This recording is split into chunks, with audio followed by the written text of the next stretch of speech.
Hello, welcome back to my haunted library. It's Regina. I hope you're all doing well. I hope you're having a great Halloween week. Halloween night, of course, Batilda has all kinds of tricks and treats, mostly tricks, planned. So that video will go up as soon as the clock strikes October 31st. As usual, I have a little teaser reel going for that on Instagram and Facebook if you want to check that out. So what have I been doing? Well, I've been, beside doing Carney and just living life, I had a lovely drive up to Easton, Pennsylvania. Joe and I took that drive on Saturday. And just being just an hour or so north, the leaves were that much more turned and it was beautiful. And I would have gotten some beautiful video, except I was driving along the river and it was very treacherous drive, but the leaves were coming down. I was like, I should get this for Instagram. And then I thought, no, just enjoy it. So I wasn't going to put Joe through that. Joe, whip out my phone. And he's not into any of that stuff. So he's my great teacher into stepping away from that stuff once in a while and just enjoying. So we really had a beautiful drive. We stopped by this lovely bookstore, which I'm now trying to remember the name, but it's in Easton, right in the center of town. It's a used bookstore with a cafe combo. Unfortunately, the fiction section is in the cafe and there are a lot of people in there eating, and I didn't want to lean over their tables to check out the shelves. So I didn't buy anything, but he found a few nice books. Talk a little bit about a few things today to start us off, and then I will be discussing The Exorcist, because I've been doing a deep dive into that whole franchise for the last couple of weeks, so I'm going to discuss that. But before we get there, how about a few cards? This is a nice Halloween card. I can tell this is from my friend Patrick. I'm going to try to open. Oh, I don't have my letter opener. Damn. I mean, I do have it, but I'll have to get up and get it. All right, but I do need to put my glasses on to read. It's so sad. I don't mean to sound pessimistic. I'm actually in a pretty good mood. But let's see. What do we got? Happy Halloween. Oh, I love dogs. Dear Regina, wishing you a happy Halloween. Oh, I get what he did there. Howl. Howl. Thank you for so much fun content. You really got me in the spooky mood. I've also just started Code Red and love it so far. Oh, thank you, dear. Thanks for checking out my novel Code Red. That seems to be, I think, my most popular book at the moment. And I'm glad people are still reading it and still enjoying it. I do make sales on that every day, which is nice to see. So I'm looking forward to my new one coming out. And I'm feeling pretty good about it. It's like at some point you have to detach from what you're doing. Who is this from? Oh, I love this. I went for a walk this morning and with the pups and Joe, and some of my neighbors really go to town with their Halloween decorations. And I will do a little reel like I do every year. I better do that soon. Oh, this is sweet. This is from Alex, the Bookubus. Dear Regina and Batilda, happy Halloween. Hope you have a wonderful spooky season. Love from Alex. Thank you so much, Alex. I was just thinking about you because I found something that I'm going to send to you, and I hope it gets to you by Halloween. I haven't mailed it yet, but now you reminded me to try to do that today. Thank you. I hope I get to see you again sometime because, we might be out in Pittsburgh again sometime this year, hopefully. Okay, so what else in the mail? I did receive the first of the new submissions for the new bookworms. The current one is selling like hotcakes. I do have several left, getting great reviews. People seem to really be loving this zine, and I couldn't be happier that it's finding an audience and people are enjoying it. So I'll link it below. It's still selling on Etsy. You can still buy. I think we sold out about over half by now, but there's still some left. And you don't have to, read it by Halloween. You can enjoy it all year round. The first issue is sold out. I've got some more of the summer issues. Why not buy both? And James and I will be recording more of the podcast this week. So I feel like I'm doing a lot of advertising and I don't mean to. But if you would like to submit to the new Bookworms, I will also link that below. It's a Valentine's issue. So it's going to be about tainted love, bloody Valentines, all kinds of horror related romance. And I'm really looking for poems as well as fiction. So if that is something that you might be interested in, check it out. So I wanted to get into what I've been reading before I get into The Exorcist. So I've been reading a lot of things and a lot of things at once, as it turns out, which I don't recommend, but it just happens to be that way. Okay, so I attempted to read this book, Anno Dracula. I guess in Latin that is the year, like instead of the year of our Lord, the year of Dracula. I didn't make it through 6 months, though, of this year. This was a book by Kim Newman, beautiful copy, signed. I might be doing a giveaway of this because I ended up DNF in this book is what I'm trying to say. And I do feel bad. I got to page, let's see, the marker's still there before I gave up, a little less than half. I'll tell you what happened. Page 223, I said, if I can't find a plot by page 223, I can't continue reading this. Now, I can see why some readers really love this book. I will say that, like the style is really cool. The atmosphere has a real steampunk, London, Victorian kind of vibe, and it's fun in that way. I think it's one of those books where it's like the vignettes type of book where there are many, many characters and then there are these little vignettes throughout the book, but I didn't find myself connecting to any of the characters or a plot. It just wasn't for me. If a book doesn't grab me by that time, I can't keep going with it. So enough of my apology. That was that. And what else? Oh, well, I haven't started this yet, but this is the next book I'm going to read, and that's Dark Shadows, Lara Parker's Dark Shadows, Angelique's Descent. This book, and I have a few other Lara Parker books, been sitting on my Dark Shadows shelf. We lost our dear Lara Parker this week, and I have to read this. So this is coming next. But I have to wait because I'm reading a couple other things. And I can't torture myself too much. But after stopping reading Anno Dracula, I then picked up Halloween Party by Agatha Christie. This was a book I wasn't planning to read, but I joined a book club. There's a lovely new bookstore in my town called Bristol Books and Bindery. It's a beautiful atmosphere for one thing. Lovely bookstore, lovely owner. And there have already been some incredible events there. Like my friend Greg McGarvey did a tiny concert there that was lovely that we went to.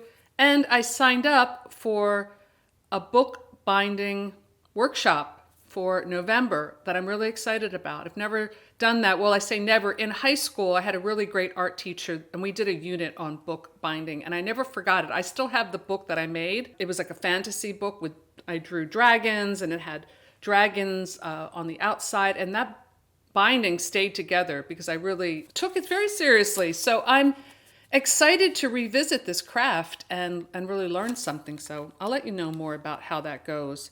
So anyway, I joined the book club and it was a really nice group of people, some of whom I already knew they're my neighbors and friends. So that was really lovely. And we read that book, and I hadn't read an Agatha Christie for many, many years. So I really enjoyed that. It was a lot of fun. So the next book that we were assigned in the book club is Pride and Prejudice by Jane Austen.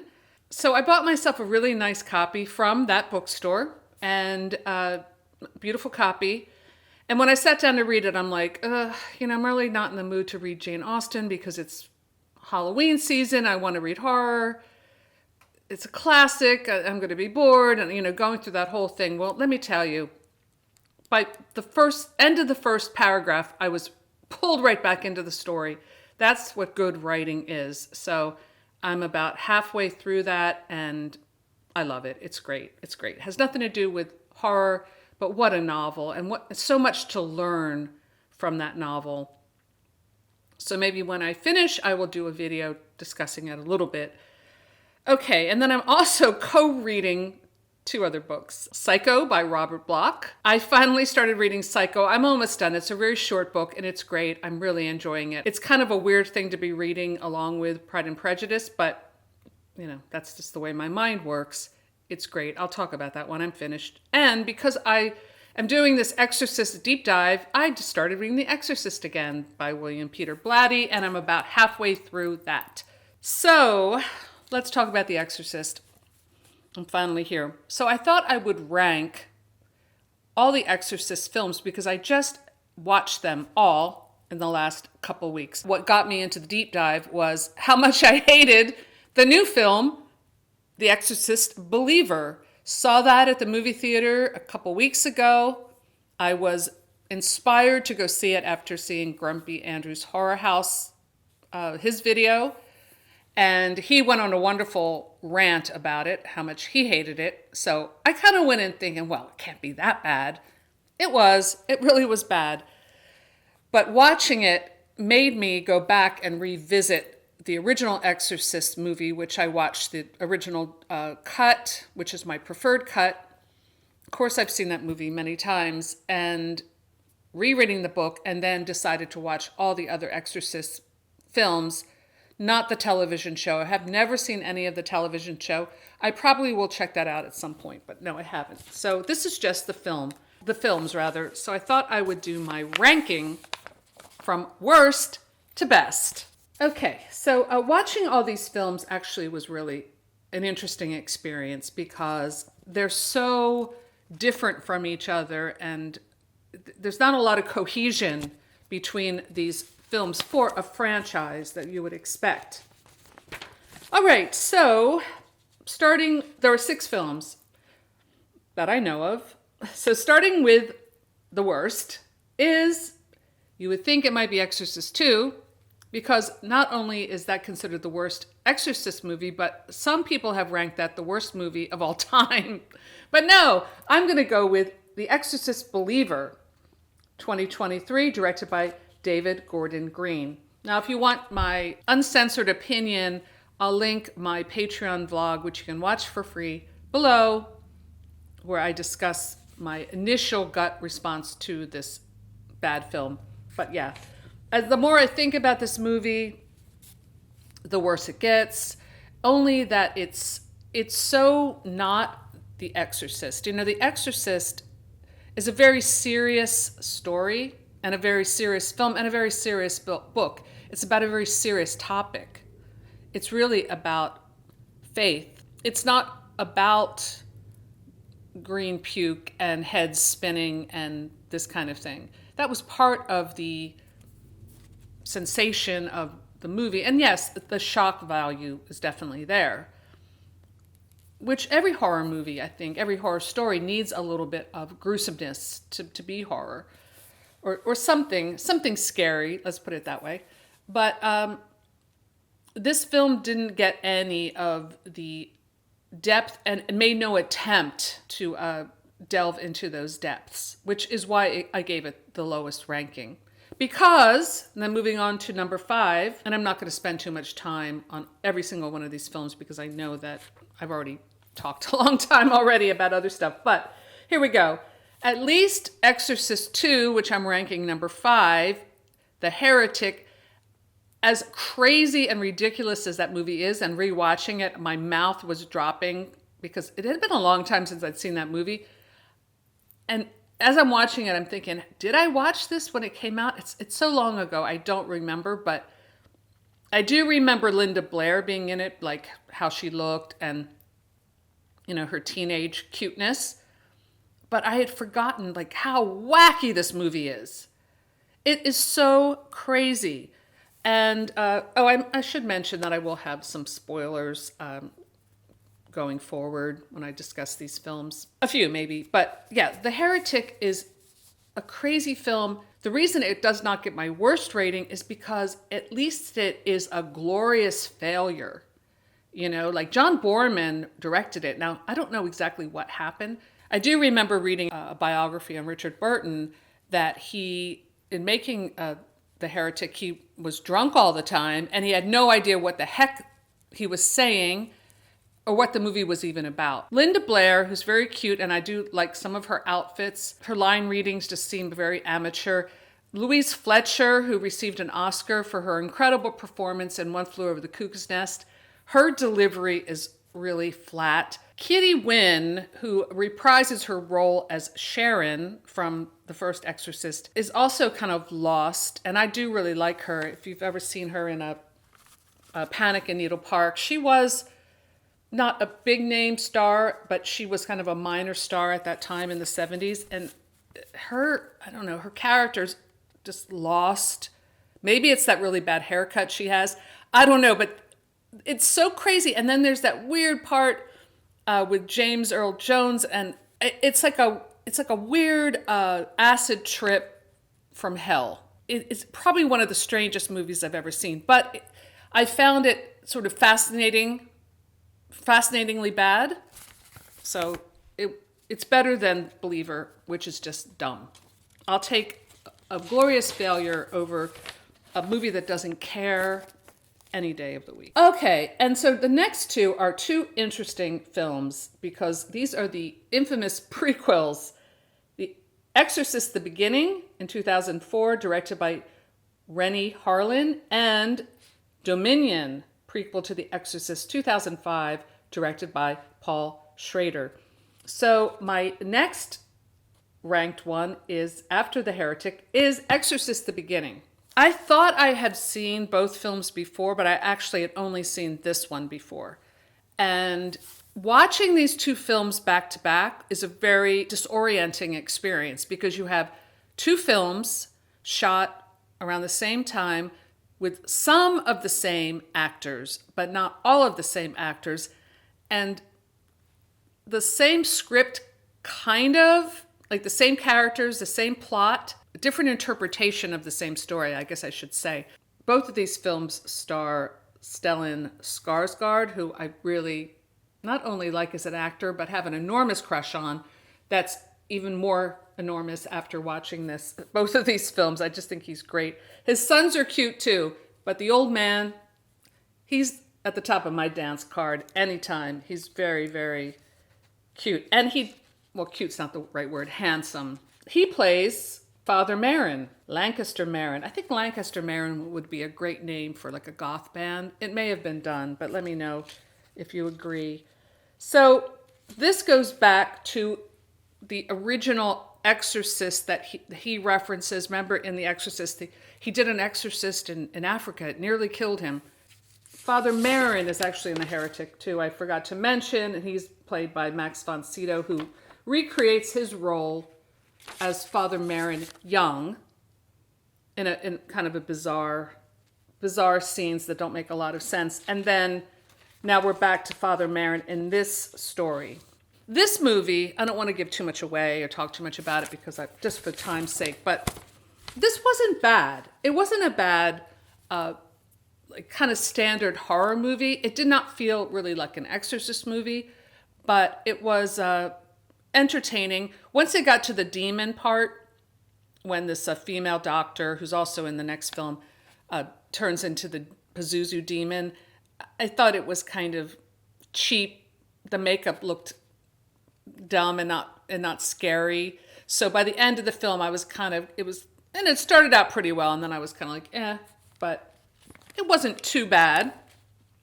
And then next on my list is the next prequel, directed by Paul Schrader, which is called Dominion, prequel to The Exorcist 2005. I believe this film was made first, and the studio didn't like it. They didn't think it was enough of a horror film. So then they hired this other director, Rennie Harlin, and he reshot most of it using some of the same actors, but different actors for other roles. Like I said, it's weird to watch them back to back because they kind of blend together. And then no one liked that movie, so then they re-released, or they took this one off the shelf and released Dominion, which, to make a long story short, is a much better film, in my opinion. I actually really liked it. It's a very serious film. It treats the subject matter with the proper reverence. There's this wonderful sequence where Marin is in dialogue with the possessed boy who is Satan himself within the church. I thought all of that was really well done. It's a quiet film. It doesn't have the scares that your typical horror film, like the one that was made afterward, had. But I thought it was great. This almost made my number 2 slot. It's a really good film. I would like to watch it again. I thought it was great, and I do recommend it, just as a good movie. So, number 2 is The Exorcist 3, 1990, directed by William Peter Blatty. I just rewatched it last night, and whew, what a wild movie. I mean, I think it's definitely a strange film in a lot of ways. Not as strange as The Heretic, but it has that really weird section, the dream sequence in the way station between heaven and hell. I don't know, like a purgatorial train station with angels, and a very strange scene. There's something oddly uneven and almost unfinished feeling about this film. Now, I'm not sure if the version I watched on Cinemax was the director's cut or not. This is based on Blatty's novel Legion, and it stars George C. Scott, great actors. Jason Miller comes back, nice to see him, and Nicole Williamson, kind of wasted in the role. He plays the Exorcist. He's a great English actor, and he has very few lines. And of course, the amazing Brad Dourif, who is one of the highlights of this film as the Gemini killer who is able to jump from body to body and do horrible murders. That has that incredible sequence, that one shot of the hospital decapitation, which is pretty famous, and it's that and the jump scare right before it really got to me. I thought it was great. So Exorcist 3 is absolutely worth checking out if you've never seen it. It's a good film. It's a good horror film. It has some great moments, some very strange moments, but overall, I find it a pretty good movie. And of course, in my number 1 slot, it's going to be The Exorcist, 1973, directed by William Friedkin. I've been rereading the book. I'm about halfway through, and the book is really good. The book is a lot like the movie. There, of course, are some differences, but it basically follows the same story. And The Exorcist itself, watching it again, watching the original cut, which is the one I prefer, is just such an incredible movie as far as the tone, the seriousness of the subject matter, the acting. It's flawless, really. It is a flawless film, and it still gets to me. I liked what Andrew said in his video about The Exorcist, how the original movie, when he was in his rant, there's always something new to find in the original movie. And I absolutely agree, because this time watching it, I'm not as shocked with some of the scenes that, the things that would have shocked me when I first saw the movie, but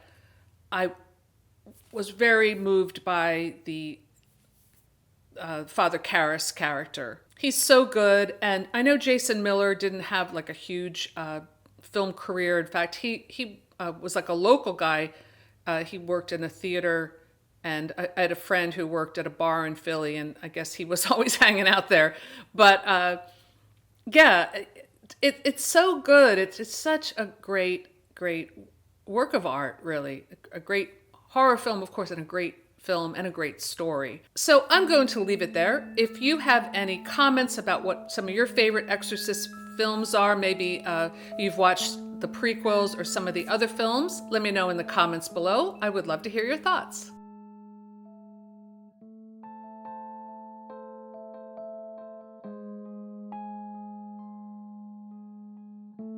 Well, I hope you have a wonderful Halloween week.